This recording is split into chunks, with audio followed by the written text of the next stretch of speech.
राजा की आज्ञा लेकर के बाग को गई, सखियों के समेत बगिया घूमने को गई।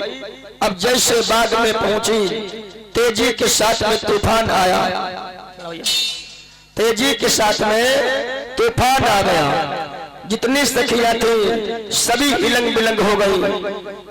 तब तक क्या हुआ, उसी जंगल में एक निशाचर रहता था। विश्राम सागर प्रमाण देती है उस निशाचर का नाम था कालनेम। भागवत प्रमाण दे रही है उस निशाचर का नाम था दुर्मलिक। दुर्मलिक ने क्या किया, राजा उग्रसेन का रूप बना लिया। उग्रसेन का रूप बना करके पवन रेखा के सामने पहुंचा। अरे उग्रसेन का रूप धरा मेरे लाला,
उग्रसेन का रूप बना करके पवन रेखा से छल करता है। छल करने के बाद में अपने असली रूप में जब आया तो रानी ने देखा है तो पिया नहीं तो निशाचर है। रानी बोली, तूने मेरे पति धर्म को डुबा दिया है, अब तो मैं निस्तेज हो गई हूँ, वरना एक हिसाब से तुझे भस्म कर देती भस्म। तांडव कहने लगा, रे हमें आप भस्म मत करो, बहुत चिंता थी। क्यों, आपकी गोदी खाली थी, मैंने आपकी गोदी को भर दिया है। जाओ, मैं आपको एक वरदान देता हूँ, हमारे आपके अंश से ऐसा बालक होगा, बलशाली योद्धा होगा। साधारण राजाओं की बात छोड़ो, उससे इंद्र भी हार कर चला जाएगा। याद रखना, भगवान के हाथों से मारा जाएगा। जब बच्चे का जन्म होगा, घोर तूफान चलेंगे, आंधी आएगी, संत महात्मा विद्वानों को बहुत सताएगा, ऐसा पुत्र होगा। इतना बता करके वो निशाचर अंतर्ध्यान हो गया। आंधी तूफान बंद हुआ, सभी सखियां पवन रेखा से मिली। पवन रेखा को घर में लेकर के आई। समय आने पर पवन रेखा से एक बालक का जन्म हुआ, जिस बालक का नाम पड़ा है कंस। जिस समय कंस का जन्म हुआ, घोर तूफान चले। आज महाराज श्रीदेव राजा परीक्षित जी से बोले, राजन इस प्रकार पैदा हुआ वह भूतल का भार। राजन सुन संक्षेप में कुछ उसके व्यवहार। जब कंस कुछ बड़ा हुआ तो अत्याचार करना प्रारंभ करता है। बहुत से बालकों का खून उसने बाल्यावस्था में कर दिया। बहुत से बच्चों का खून बाल्यावस्था में किया।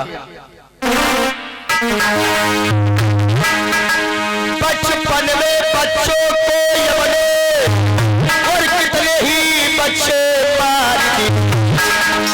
कुछ काट नदी में डाल दिए, कुछ आ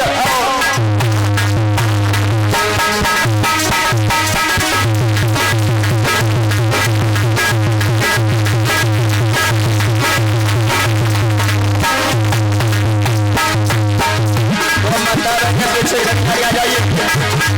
बचपन में बच्चों को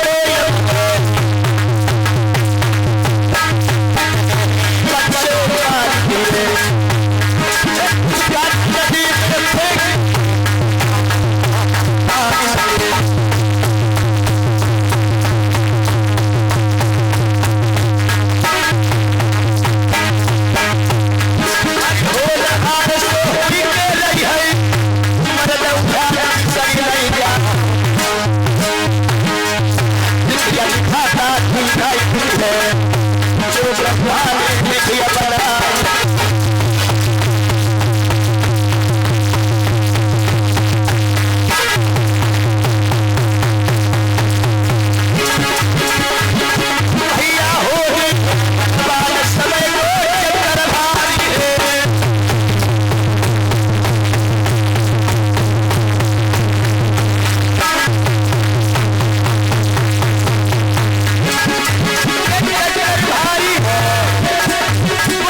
उसने बाल्य अवस्था में किया।